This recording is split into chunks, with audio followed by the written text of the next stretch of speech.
Welcome. I'm Jared Walton, as always, and I'm here today with the full reviews of our Radeon RX 7900 series. We've got the XTX version. You can tell because it's got the RGB LED stuff here, and it says Radeon right here. We've also got the slightly smaller, slightly different looking 7900 XT. See, no Radeon on the front and no RGB lighting. These look kind of like they might be RGB, but they're not. It's fully dark, which some people would say is a good thing. Anyway, a lot to go through today. Sorry for the slight delay. We're running a couple minutes behind our normal start time. I was preparing my slides. And actually, I forgot a couple of the slides I wanted to show, but maybe I'll toss those in at the end. 7900 series, it's here, it's out, we've got it, we've tested it. How's it look? The long and the short of it is, it looks good, but it's not necessarily beating either on value or performance Nvidia's pre-existing 4080 and 4090 cards. It's like if you're looking purely at FPS per dollar spent across our test suite, they're like right in the same ballpark as the 4090 and 4080. So, you know, you get the, where's that quote from Jensen? The more you buy, the more you save. Yeah. Like, I mean, normally at the top of the product stack, like when you go from the 3080 to the 3090 last gen, it was sort of a $700 card that was sold out for most of the 2 years because of cryptocurrency. But you went from a $700 card with the 3080 to a $1,500 with the 3090, and you got like 5 to 10% more performance. Not a lot of difference, really. Like in professional workloads, it might have been 30% thanks to the added memory and bandwidth and stuff. But for regular gaming workloads, it was like 10%. And now this generation, now if you're playing at 1080p or 1440p without ray tracing, at 1080p and 1440p, the 4080 and 4090 are going to be a lot closer. But at 4K maxed out settings, with or without ray tracing, you know, it's just twirling circle and lags. Can anyone confirm that you're seeing us? Hello? Anyway, we are live as far as I can tell. Anyway, with the 4080 and 4090, you know, you pay 30-ish% more in theory, and you get 30-ish% more performance. Conversely, if you drop down to AMD's cards, you're paying, like 80% of the cost of a 4080, and with the XTX, you get the same performance in rasterization games. In ray tracing games, it gets blown out of the water. So you factor all of those in, and it's kind of like if you love ray tracing or if you want to love ray tracing, Nvidia is still the way to go. But AMD offers a compelling solution, and its ray tracing performance is relatively close to like the previous generation 3090. I don't think it can hit the 3090 Ti, but it's improved. It's just not caught up with Nvidia. All right, let's talk about testing a little bit before we get into the details. AMD shipped me a Ryzen 9 7950X for testing purposes because they feel like it shows their product in the best light possible, or it shows the AMD on AMD advantage, which compared to the 13900K, which we also got in for testing. And so these results are from an all-new test bed. All of the testing was run in the last week and a half, maybe. Newest drivers, latest game updates, so everything is current for these charts. The 7950X and the 13900K on AMD's GPUs, they're really close. There's some games that will favor AMD. There's others that favor Intel. So, you know, if you're looking at it, look at the full price platform. You can see the other hardware we've got in there, G-Skill memories in both of them. One is Trident Z5 Neo, which is Expo, has AMD Expo profiles. It's a DDR5 6000, whereas the Intel system, we've got Trident Z with DDR5 6600. I don't know how much that extra 600 megahertz really matters. Probably not at all. Got a Sabrent 4 terabyte Rocket 4 Plus G in the Intel system. I didn't have a second one of those, so I put in a 2 terabyte PCIe Gen 5 drive for the AMD test system. SSD performance should not be a serious factor in any of this. Here's the two cards. You can see I talked about this last week with the unboxing video. The XT is slightly smaller, slightly shorter as well than the XTX, and it doesn't have the RGB lighting.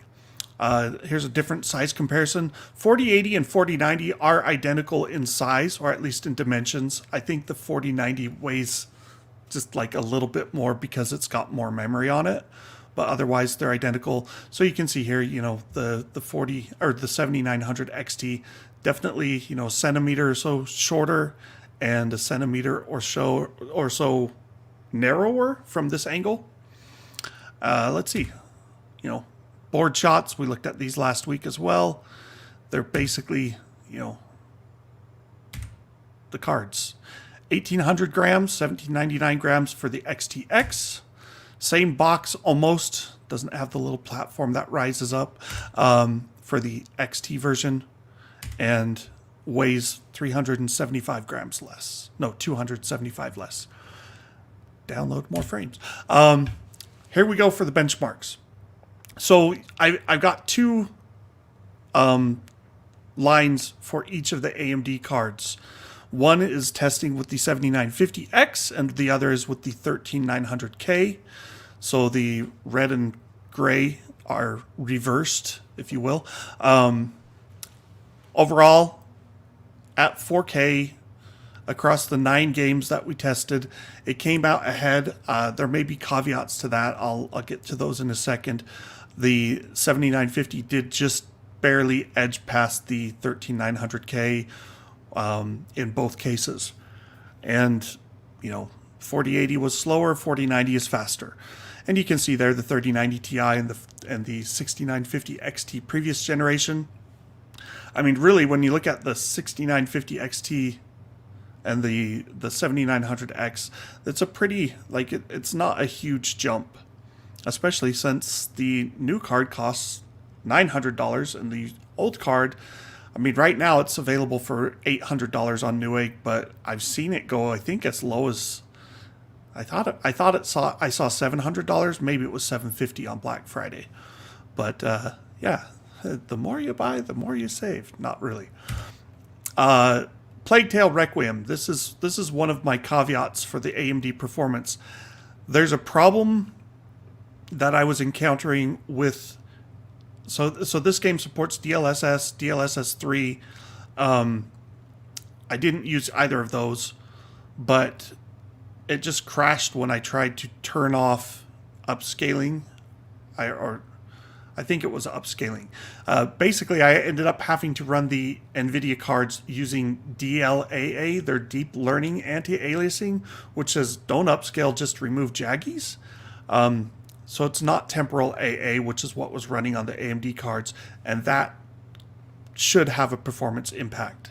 So this one, like AMD, came out ahead of the 4080 with their XTX card, but if I retest and can get TAA working on Nvidia, then that will probably change. So I'll have to look into that more. It shouldn't make a huge difference in the overall standings, though. Borderlands 3 does favor the AMD cards quite a bit here. You can see the 7900 XT in this case tied the 4080, whereas the 7950X, the XTX card comes midway between the 4090 and the 4080. Yeah, this is, we can also talk about this later, but finding any of these cards in stock is kind of, I wouldn't say it's a crapshoot. It's worse than a crapshoot. It's like you basically are paying scalper prices on eBay or scalper prices direct to the resellers at Newegg and Amazon. I don't think those are the I don't think that's Amazon Prime pricing. Like, that's not Amazon selling it. I don't think it's a third-party marketplace person putting it up on Amazon and Newegg. I could be wrong, but yeah, prices are escalated on all of the cards right now. I keep hoping they'll come down. We shall see. Micro Center in person is, a good option if you have that. I don't know what their inventory has looked like either. We also heard rumors that the 7900 series had 200,000 cards shipping for the launch. Given how fast they sold out, I don't buy it. I think the rumor was wrong. It was from Kyle Bennett, formerly of Hard OCP, said he heard rumors saying they had 30,000 reference cards and 200,000 cards total. I just don't believe that. If they had lasted for a few hours, then I might believe it. I could be wrong. Newegg, Amazon, they're not saying how many they sold, but I'd be really surprised if they sold everything as quickly as they did and had 200,000 cards available worldwide. I mean, maybe that's it. Maybe it's worldwide. Maybe the US only got 20,000 cards or something. Anyway, back to the slides. We've done Borderlands 3, Far Cry 6, AMD promoted game. Again, they're closer to the 4080 here than in some of the other games. Worth noting also is that this one still is it's hitting CPU bottlenecks, especially on the 4090. I think the 4090 at 1440p gets 150 frames per second, not a whole lot more than the 4K result. So that implies implies CPU bottlenecks. Flight Simulator. And again, this is on the new test bed, so a faster CPU. The Nvidia drivers seem like they dropped in performance with the 40 series, but now we've retested them all, and at 4K at least, this is how things land. Another game that's definitely still hitting CPU limits. For Forza Horizon 5, this one, they released a patch a few weeks ago, last month. They enabled DLSS, they enabled FSR 2.2, they changed their settings options, and NVIDIA's performance kind of tanked on some of the settings, like 1080p medium, my baseline testing for lower end cards. It used to get 250 frames per second on the 4090 and 4080. Retesting, it's now down to 200 frames per second. I'm told there's a driver bug or a driver change. They're going to fix that, but at 4K, again, we're bumping into some CPU limits in this particular game. It's not fully CPU limited, though. Just, not fully unlimited. Horizon Zero Dawn, back to the 4080, just edging the 7900 XTX. And Red Dead Redemption 2 with Vulkan. I changed the settings that I test at here. I used to test with, so I'd set all of the advanced settings to their minimum, and then set all of the standard settings to their maximum, except for MSAA, and I didn't turn on DLSS or FSR2. But I've changed that. All of the advanced settings are cranked up as well now, with the standard settings put to max, except for MSAA. So that did drop the performance on all of the cards some, especially the minimum frames, I think, dropped. And then Total War Warhammer 3. This one got either driver updates, but I think it was actually a game patch that dramatically improved performance on most of the cards. Like the 3090 Ti, I want to say was getting 50 frames per second before, and now it's getting 64.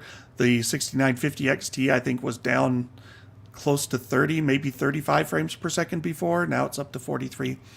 But all of these are now running the latest drivers and patches, so they're comparable. And then the last game we've got is Watch Dogs Legion, and we're back to, AMD having a slight lead. So again, overall, we get this picture of, Nvidia came out on top with the 4090. That's not surprising. It's a $1,600 card. Then you've got the 7950X with the XTX card, and then the 13900K. and then down the list. That's all for rasterization. Things change quite a bit when we hit the ray tracing benchmarks, which it's kind of as you would expect. Oh, I didn't go far enough. Here's our ray tracing results. And you can see like AMD's best still can't quite catch the 3090 Ti. I believe the 3090 is right around the 31 FPS mark. I need to retest that on the new test bed. But, you know, so they've caught up to the 3090 from 2020, but they can't catch the 3090 Ti, which has basically, it's out of stock now as far as I can tell. I mean, it was selling for $1,100 for a little bit.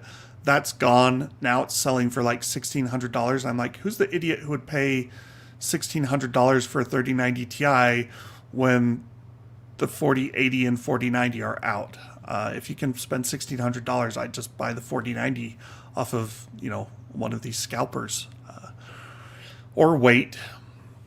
But ray tracing strongly favors Nvidia, and this is without DLSS. I didn't test with DLSS. That improves performance like another 50% or so using the quality mode.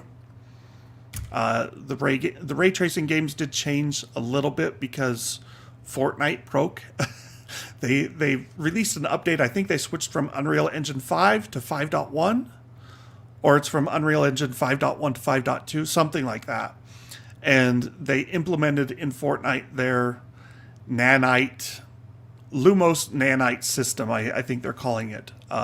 Supposed to look very nice and all this stuff, right? But the problem is this Lumos nanite is not the same as what was there before, and they don't allow you to enable it on creative maps, which is the place that higher quality rendering and ray tracing makes the most sense to me. Like if you're playing Fortnite and you're playing competitive mode, I would think that you would just turn off ray tracing in general. But so anyway, no Fortnite benchmarks now. Bright Memory Infinite, this is their benchmark, which looks nicer than the game itself.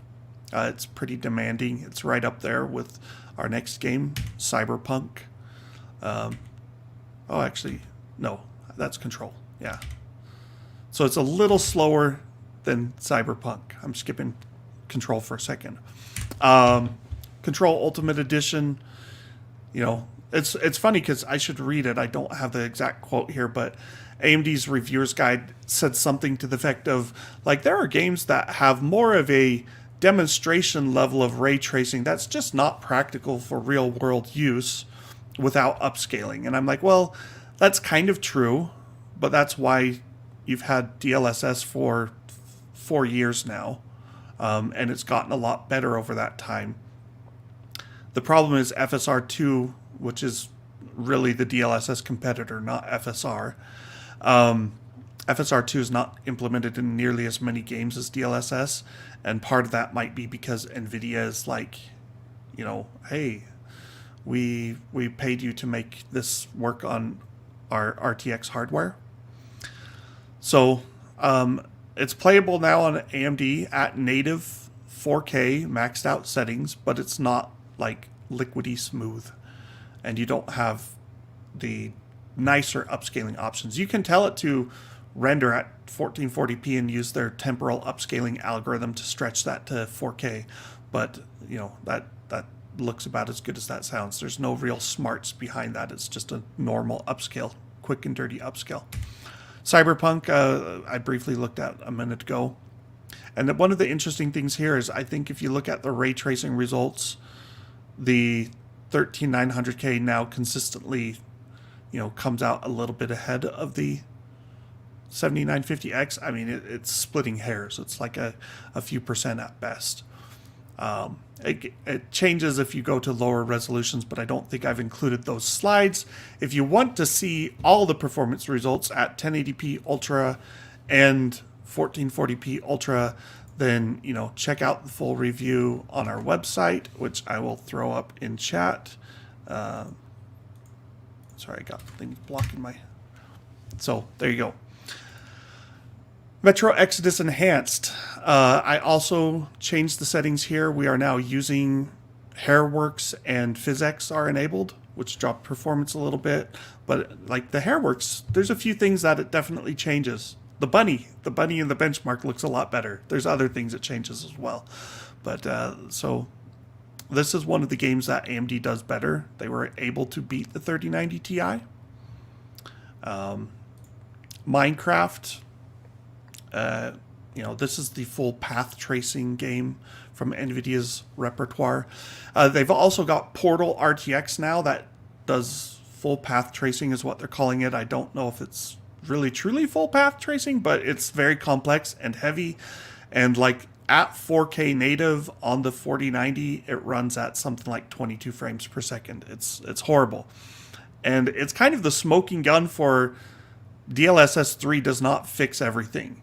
Because if you turn on frame generation without changing the upscaling algorithm, so you're running 4K native with frame generation, it gets 44 frames per second, but it feels like 22 frames per second still, or whatever the numbers are. I think it's 23 frames per second and 40 frames per second. But DLSS 3, without increasing your base level of performance, it does not feel smooth. And that's kind of my problem with DLSS 3 as I've played with it more. Like, if the base level of performance is 60 and frame generation takes you to 120, I don't usually feel that change in smoothness. It might look a little smoother, but there are still artifacts with DLSS 3. Anyway, yeah, I was talking about Minecraft and then I got off on Portal RTX. Hope you guys don't mind. So 4090 hits 60 frames per second now without any form of upscaling, whereas the 3090 Ti is barely clearing 30. 36, it's above it. And then AMD's best is down at around 26 frames per second. And then our final, this is the new one. I swapped out I swapped out Fortnite and put in Spider-Man Miles Morales because it works on all of the cards, and I thought, yeah, this is a new game. Maybe I'll include that going forward for our ray tracing tests and drop Fortnite, because Fortnite changes all the time. This is not the first time Fortnite has broken my benchmarks. In fact, it's like the 5th time, and so I'm kind of tired of that.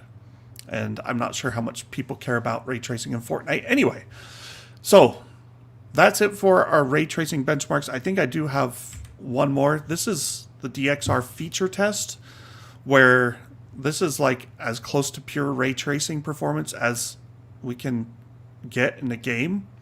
Like all the other games, they're not really, I don't even think Portal RTX is pure ray tracing. I could be wrong on that. Same with Minecraft, but it doesn't look the same as the path tracing that you see in the 3D Mark DXR feature test, where like everything kind of, it starts with speckled dots and quickly resolves into a closer approximation of what the scene should look like, and then like the quality of the dots improves, like the little tiny pixels fill in as it sits there.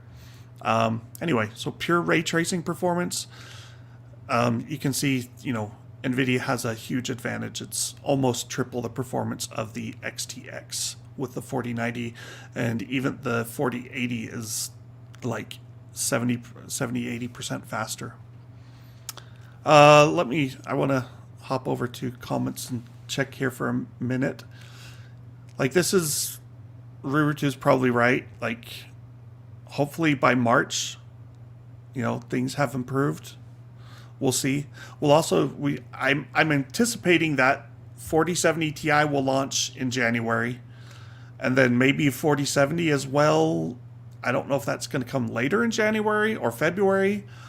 AMD is probably going to launch like a 7800 or 7700 series sometime in the next 3 months. I don't know if they'll do it as soon as January. I think AMD rushed out the 7900 because they'd promised it before the end of this year. And I don't know if you've seen the latest rumors. They're saying the chip revision on 7900 cards is A0, which is like early chip revision stepping. but then if you open it up in GPU-Z, it shows something other than A0. But that's not actually accurate. It's A0 silicon with the BIOS changes. Yeah, this is true. I wondered about this as well. Is it 200K by the end of the year? They don't have a lot of time anyway, so we'll see. I don't know how much they're going to improve things with driver fixes. You know, this is a new architecture, so that should be possible. You know, but we shall see. I didn't actually get around to testing overclocking yet because I ran out of time. I had so much to get done. So, I mean, most of the cards get, like, I think the 4090 and the 4080 got about 8 to 9% better with overclocking. So, you know, 10% more performance is not a huge difference from what we saw with Nvidia. Anyway, let's see. Anything else we got here? I mean, I can see why people say they don't care about ray tracing. There's a lot of games where you go, it's a big performance hit for a modest change in image fidelity. Minecraft RTX looks very different with ray tracing, but that's partly because Minecraft non-ray tracing looks, you know, it's kind of crap. It's blocky world that's supposed to run fast.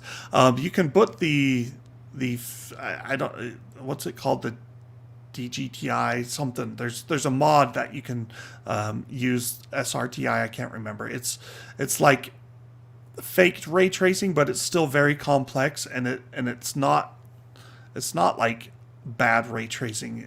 It's super complex and it looks quite nice. And if you compare that to the ray tracing, then you're like, well, maybe the ray traced Minecraft isn't even that great. So yeah, if you go and play Cyberpunk and you go to certain areas, like into any of the bars that have all the neon lights, and you turn off ray tracing, then you turn on ray tracing, it definitely changes the way the game looks. Some would say maybe it doesn't look that much better. I think it does, but again, there's that performance hit. Reflections is the big one for ray tracing. Screen space reflections are not great. They're not accurate. They fake things and they look fake, and depending on the game, they can look really bad or only sort of kind of blurry reflections. And you get real ray traced reflections and they can look quite nice. Is it worth losing half your frame rate right now? Probably not. But they keep getting better. And so, like, if you had a 4090, which now I have, right, for testing, ray tracing is now in that realm where it's like, yeah, I'll totally enable it in games, because with a 4090, you can. If you're running on a previous gen card, 3090, it's still a little bit more of a, do I really want it? With DLSS, you can enable that. And that's kind of the big thing is NVIDIA's pushed hard on DLSS, even if you don't count DLSS 3. DLSS it's good. I still think it looks better than FSR2. Not a huge difference at 4K, but a little bit better, and it's widely supported. I mean, there's a couple hundred games with DLSS 2 versus like 50 to 60 games with FSR2. That number keeps growing. Will FSR2 catch DLSS just like FreeSync caught and passed G-Sync? That I don't know. Because it's a software thing, and NVIDIA has been better, if you want to call it that, at pushing software game developers to use their technology. And there's other things too that we could talk about, like if you mess around with deep learning and AI stuff, I mean, you basically have to go NVIDIA right now, unless you actively want to use slower hardware and make your life more difficult. Like, I've even tried to hit up AMD people and said, can you make this run better and run at all on AMD? And they haven't really done it yet. But AMD's, what do they call them? Their AI accelerators in RDNA 3, they're there, but they're not at the level of NVIDIA's Tensor cores. They're basically like, their throughput is the same as the FP16 shader throughput. So you've got 61.4 teraflops of FP32 on the XTX card. And the FP16 throughput for shaders is double that, 123 teraflops. That's also their matrix AI operations throughput for FP16, BrainFloat 16, and Int8. Which is kind of weird because I'm like, Int8 should be double it again. Int8 is supposed to be like super easy, but they didn't do any extra hardware to make Int8 twice as fast. And so it's like, well, you're talking 123 teraflops, which is a fair amount if you were talking, you know, previous gen AMD cards. But compared to Nvidia, where, you know, like if you're doing FP8 on Nvidia, the 4090 is now at 1.4 petaflops. Like it's 10 times faster for things that can use it, and inference can generally use it. So anyway, like deep learning and certain professional workloads also favor AMD, favor Nvidia. But other professional workloads go the other way. So I think that's my next slides. Let's pull my slides back on, and we've got spec view perf. So this is the overall geometric mean of all 8 tests, I think it is. And AMD comes out on top.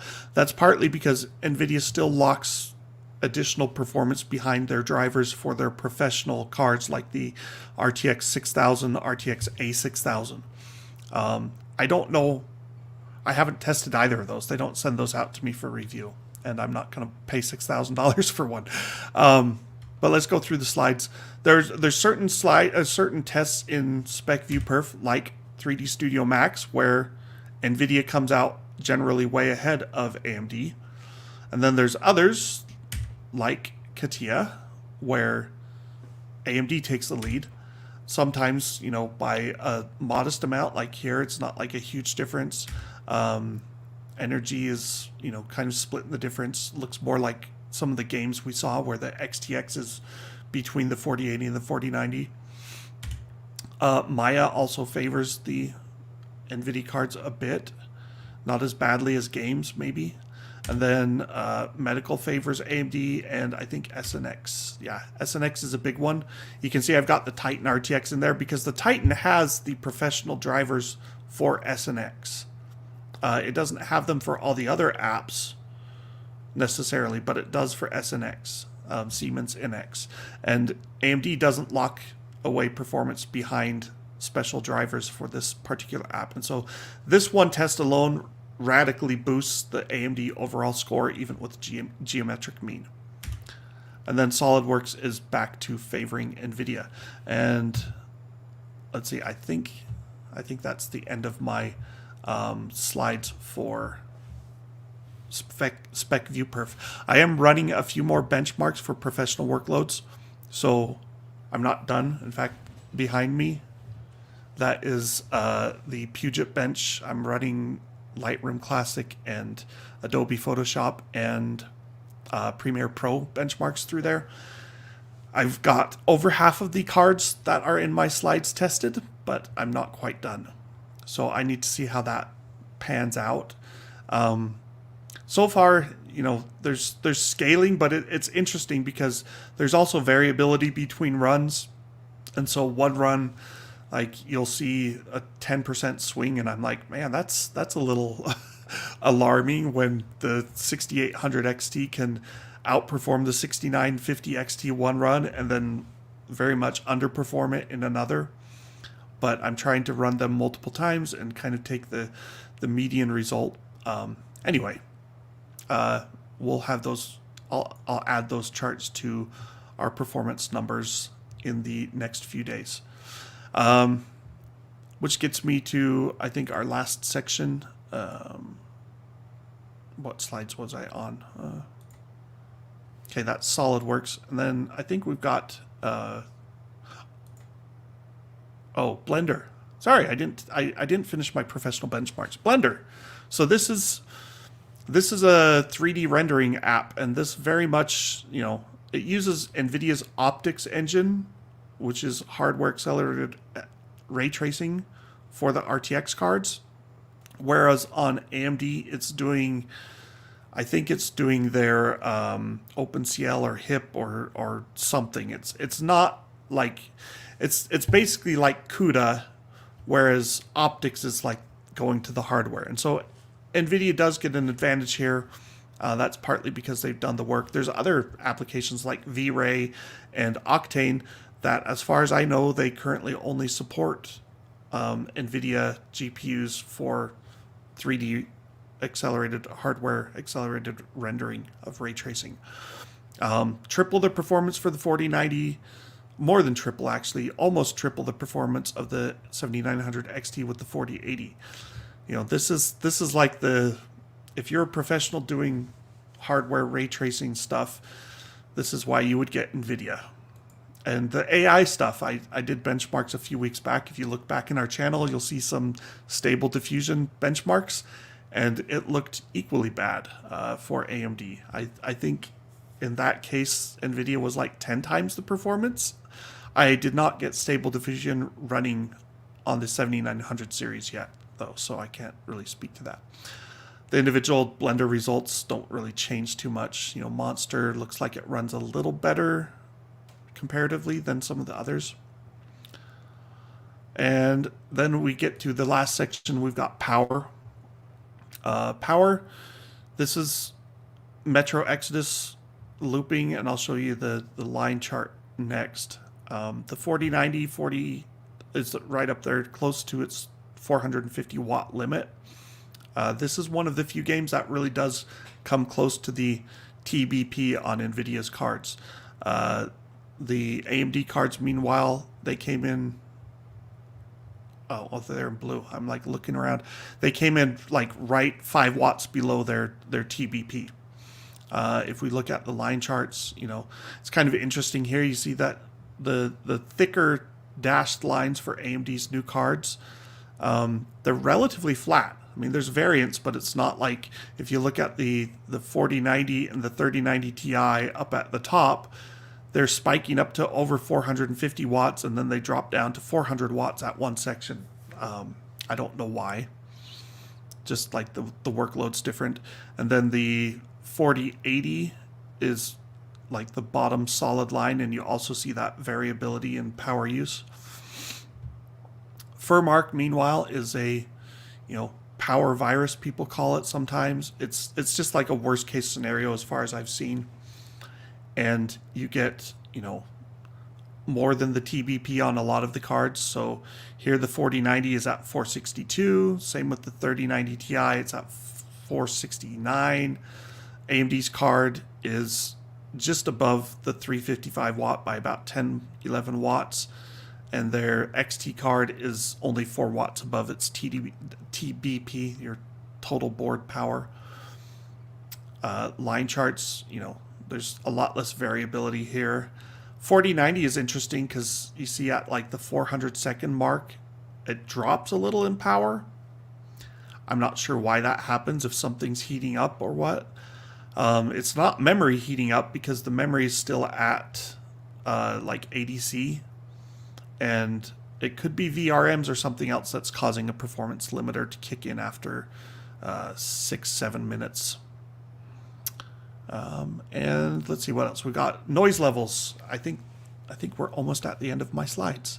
I don't have all the charts from my testing in here. So again, go check out the full review for additional slides like clock speeds and fan speeds and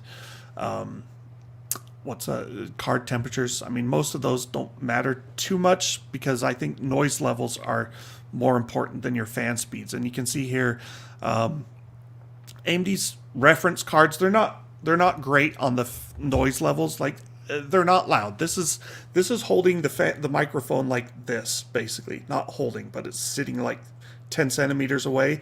And so it definitely hears the fan more than you would if it's in a case and you're, you know, sitting 3 feet away or it's under your desk.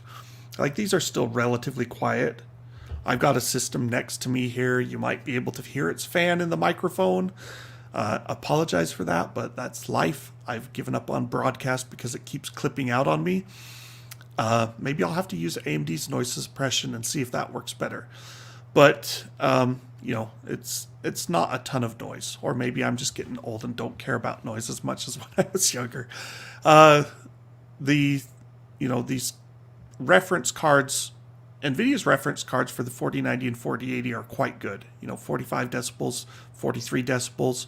But they're not as good as like the 6950 XT Sapphire cards at 42 decibels.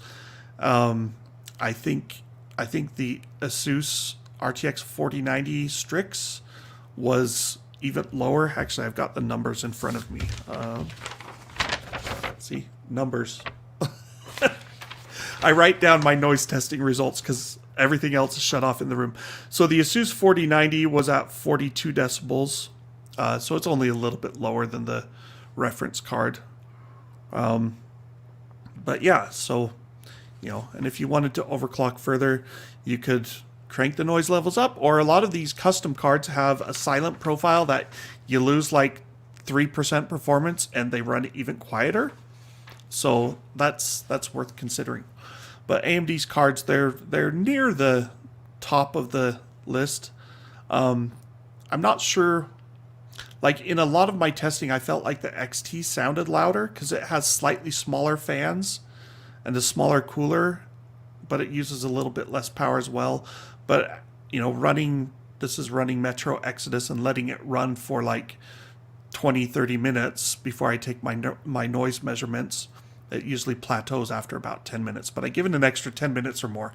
And 50 decibels, that's kind of close to the high end of what I see with any of the cards that I've tested. Like the 3080 Ti reference card, Founders Edition, that's one of the worst cards we've tested in terms of noise levels, because like the cooling was sufficient for a 3080, and then they slapped it on a 3080 Ti with 2 extra gigabytes of GDDR6X memory, which still runs hot, and extra cores and higher clocks, and so the net result was it got to be relatively loud.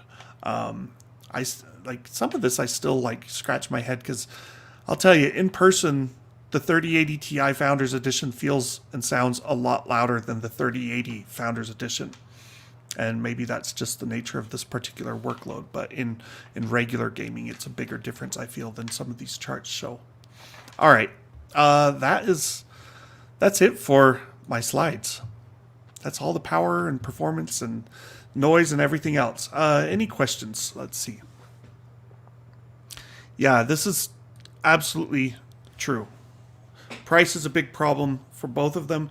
I mean, like, and the hard thing is, it's clear that there are people out there that have $1,000 plus to spend on a graphics card, because, if Nvidia had charged $1,000 for the 4090 and the 4080 was even less than that, what would have happened? They would have been bought by scalpers or just bought by people who were willing to pay more, and the scalping price would have shot up. And so in my mind, I'm like, really all that's happened is Nvidia and AMD have gone, I guess people are willing to pay more, and we're going to take a bigger piece of the pie. We're going to take a bigger slice. Let's see. This 4080 is a better card now for same or close enough price. This is another one, like I think I've said in the past, I can understand people paying 20% more for AMD or for Nvidia hardware that offers comparable performance to AMD before factoring in ray tracing and DLSS, because ray tracing is usually way more than a 20% difference, and I think it's going to continue to gain in popularity and use, and I think several years down the road it will become more like your pixel shaders and stuff that took a few years to catch on. It continues to grow in use. And you've got DLSS as well, deep learning support, AI stuff. I think there's a lot of people that are willing to pay more for NVIDIA, and that shows in the market. Is it weak with their software support? I don't know if they're weak. Like, I haven't had any real problems with AMD's drivers of late. It's more like they don't have the features, and because they're the second tier card, or whatever you want to call it. Like, they're 20% of the market. Nvidia's 80% of the market. Maybe it's 25, 75, whatever it is.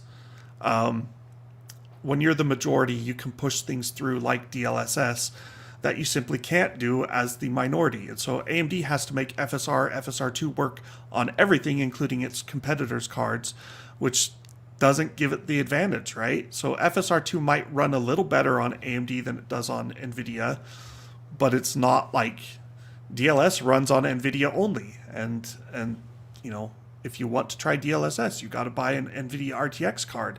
And so people see that and they go, yep, I want to try DLSS. And it's not perfect, but it's also, in my mind, it's not bad. There are cases where you get ghosting and you can see it. Nvidia keeps on working to improve those. I don't know that it's fixed all of them, but by and large, I can play with DLSS and not feel like, oh my gosh, this game looks blurry and terrible, especially at 4K. And I can do the same with FSR2. So I've thought about that. I'm like, I could start running all my benchmarks with quality mode on DLSS and FSR2 enabled if it's supported, but that gets into murky waters. So yeah, like this is the thing, is it's close to the 4080 until you factor in ray tracing. If you're sure you don't care about ray tracing, you could save the $200. If you're sure you don't care about DLSS or professional workloads or AI, you could save the money and get the AMD card. DLSS 3 I'm not as happy with, because I've experienced it with Portal RTX, and I'm like, yeah, you get, I don't know, maybe there were bugs in the version I tested because it was early access, but like the end scene where you beat the game and it sings like the song and shows some animations, the frame generation was not working properly. Like I'd see like a little ball that was moving and it looked like it kind of go like this as it went across the screen, because the frame generation was like screwing up and flipping back and forth or something. It wasn't getting the motion vectors right or something. And it didn't make, like, you need to have a base level of performance well above 30 frames per second before frame generation can not still feel like you're running at 30 frames per second. And this is, you know, this is the other thing to factor in. Like, these are the Halo cards. These are the top end cards. Of the entire market, I think there's 2%. Of the dedicated enthusiasts, though, they're a growing minority. And then there's professionals who, you know, they'll pay whatever they need to. You know, research professionals doing AI stuff will also buy these. And I would love to know the numbers on how many people have bought 4090 cards because they're interested in AI stuff. That is I mean, there was a stock investment thing that I read sometime in the last 6 months, and I'm not giving stock advice because I don't even know the companies or anything, but the basic idea was like, if you're looking for companies that might go crazy in terms of their stock price shooting up, basically anything that's doing serious AI, autonomous vehicle, is a good bet. And I wouldn't disagree with that. I think AI is a burgeoning market that's got a lot of room left to grow. All right, I think that's about it. Let's see. Oh, let's see. I got a GTX 1080. Yep. Oh, super excited. Yeah, that'll be a huge upgrade. You know, open source is good too. I mean, like, there's a lot of cool open source stuff. I still don't like FSR1 so much. It's super easy to implement, and it looks not janky, but it's nowhere near as good as DLSS or FSR2.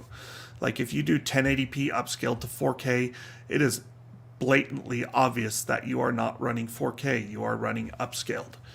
It might look better than some, like Spider-Man Insomniac has their IGTI Insomniac. What is it? Insomniac something temporal interpolation. I don't know. Anyway, Insomniac's upscaling solution that's not DLSS and not FSR looks really bad as well. But yeah, spatial upscaling only does so much, and I think you can get at most like a 20% upscale before it really starts to become obvious.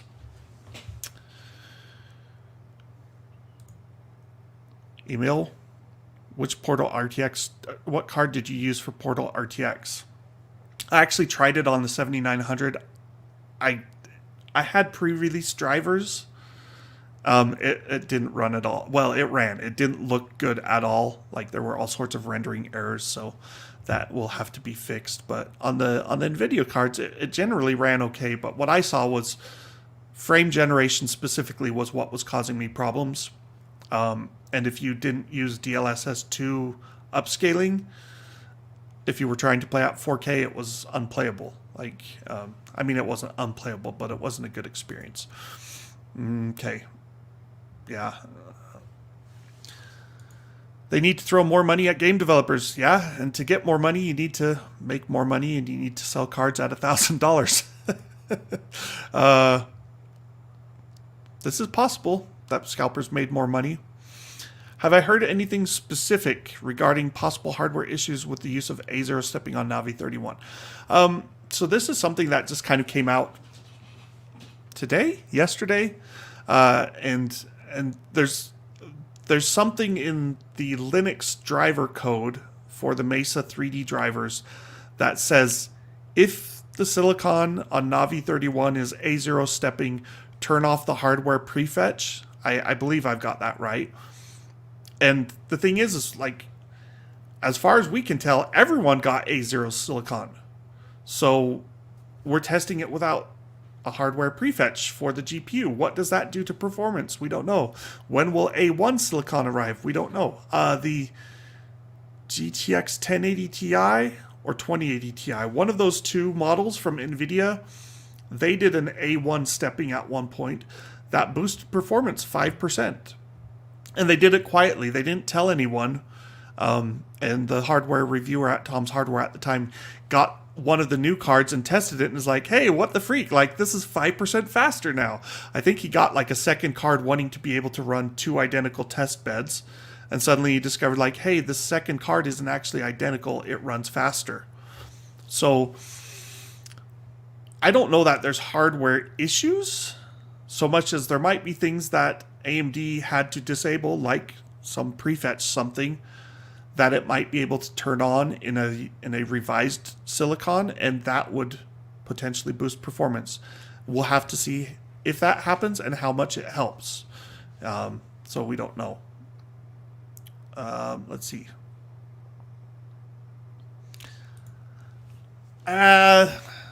Long-term power consumption.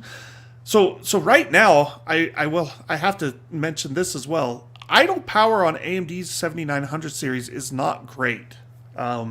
It's definitely a lot higher than I'm seeing on Nvidia's cards. Like idle power on the 4080, 4090 is in the like 10 to 20 watt range. And that's not just idle, that's like light use. Watching a video is probably maybe 20 to 30 watts. I'd need to like do more testing to give you exact numbers, and I haven't done that. But I do know that on the AMD cards, I was routinely seeing like 60 to 90 watts of power draw in situations where I didn't feel like I was doing anything particularly noteworthy. I've seen that on Intel's Arc GPUs as well. And Intel later, they did some driver stuff and it's supposed to be fixed or at least better now. So like, how much is the long-term power consumption difference? If you were playing games 12 hours a day and you're looking at using an extra 100 watts per year, you know, what does that mean? Well, that's like 2.4 kilowatt hours per day, which then you got to multiply by what you're paying for power. Some people, like in the UK or in parts of the US, like I want to say parts of California or New York, they might be paying close to 50 cents per kilowatt hour. Others are paying 10 cents per kilowatt hour. My take is you should move somewhere where there's cheap power. Like I live in Colorado and I think I pay 10 cents per kilowatt hour. No, I like living in Colorado and I like not living in a huge city. I'm about an hour north of Denver. For me, the power thing isn't isn't a real problem. But if you were living in a UK area or something that's paying 50 cents per kilowatt hour, it becomes more of a factor. I mean, like, you could potentially be spending $1 per day on power if you were using 100 watts extra, and that adds up quickly. $30 a month, $360 a year. Most people don't play games 10 hours, 12 hours a day, though. Actually, I was doing 24 hours a day, so it's half that. 50 cents a day. Like, that's not that bad. Skip a couple of fast food trips. Idle power, you can turn on sleep modes. You can shut your computer off when you're not in use. There are ways to save power. I wouldn't worry about it too much. Like, if you want the more performance and it uses more power, and you can afford the higher performance, then you can hopefully avoid the power as well. I hope that makes sense. I guess I'm not green enough for I got a greenish shirt on. All right, let's see. Yeah, I'm waiting for 4080 prices to see if they change at all. According to someone's video, XTX cards didn't sell out. At least at the local Micro Center. I don't know. I didn't travel down to Micro Center. Anyone? Throw it up in the comments if you actually went to a Micro Center and there were 7900 XT cards still in stock. I'd love to hear about it. All right. I'm still waiting I was hoping AMD would be closer to 4090 performance, but I'm not shocked that they aren't.